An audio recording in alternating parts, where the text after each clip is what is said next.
श्रीमद् भागवत गीता एकमात्र ऐसा ग्रंथ है जो मनुष्य को जीने का सही तरीका बताती है। भगवत गीता जीवन में धर्म, कर्म और प्रेम का पाठ पढ़ाती है। श्रीमद् भागवत गीता का ज्ञान मानव जीवन और जीवन के बाद का जीवन दोनों के लिए उपयोगी माना गया है। गीता संपूर्ण जीवन दर्शन है और इसका अनुसरण करने वाला व्यक्ति सर्वश्रेष्ठ होता है। भगवत गीता में कुल 18 अध्याय और 700 श्लोक हैं, जिसे सभी के लिए पढ़ पाना थोड़ा मुश्किल है। इसीलिए आज के इस बेहद ही खास वीडियो में हम श्रीमद् भागवत गीता के 100 विचारों के बारे में बात करने वाले हैं, जिन्हें जानकर आप श्रीमद् भागवत गीता का सही मतलब समझ पाएंगे। इसलिए विचारों को आप हर रोज रात में सोने से पहले सुने। तो चलिए जानते हैं भागवत गीता के 100 महत्वपूर्ण विचारों को। भगवान श्री कृष्ण कहते हैं, जिस तरह प्रकाश की ज्योति अंधेरे में चमकती है, ठीक उसी प्रकार सत्य भी चमकता है। इसलिए मनुष्य को हमेशा सत्य की राह पर चलना चाहिए।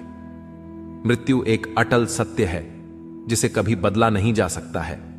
इस संसार का जब से निर्माण हुआ है, तब से जन्म मृत्यु का चक्र चलता आ रहा है। जिस प्रकार मनुष्य अपने पुराने वस्त्रों को त्याग कर नए धारण करता है, ठीक उसी प्रकार आत्मा पुराने व्यर्थ शरीर को त्याग कर नए शरीर को धारण करती है। यह प्रकृति का नियम है। इस सत्य को स्वीकार करके भय मुक्त होकर आज में जीना चाहिए। ज्ञानी व्यक्ति ना तो मरने वाले का शोक करते हैं और ना ही उनका शोक करते हैं जो अभी जिंदा है, क्योंकि वह जानते हैं जो मर गया वह फिर से जन्म लेगा और जो जिंदा है वह एक दिन जरूर मरेगा। कर्म ही सबसे बड़ा धर्म है।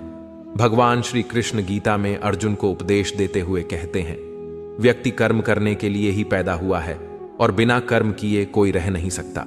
मनुष्य को परिणाम की चिंता किए बिना अपने कर्तव्यों का पालन करना चाहिए।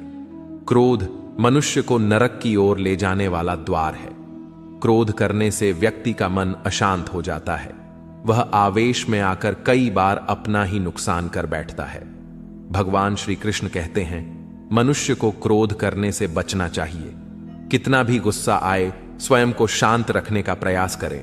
इस संसार में आज जो तुम्हारे पास है, कल वह किसी और का था, परसों वह किसी और का होगा। तुम यहां खाली हाथ आए थे और खाली हाथ जाओगे। मन पर नियंत्रण रखना जरूरी है। मनुष्य का मन वायु की तरह चंचल है। यह मन ही है जो मनुष्य को काम वासनाओं की तरफ भटकाता रहता है। अगर जीवन को सफल बनाना है तो मन पर काबू करना बहुत जरूरी है। मन को वश में करने से दिमाग की शक्ति केंद्रित होती है, जिससे कार्यों में सफलता मिलने लगती है। गीता के अनुसार जिस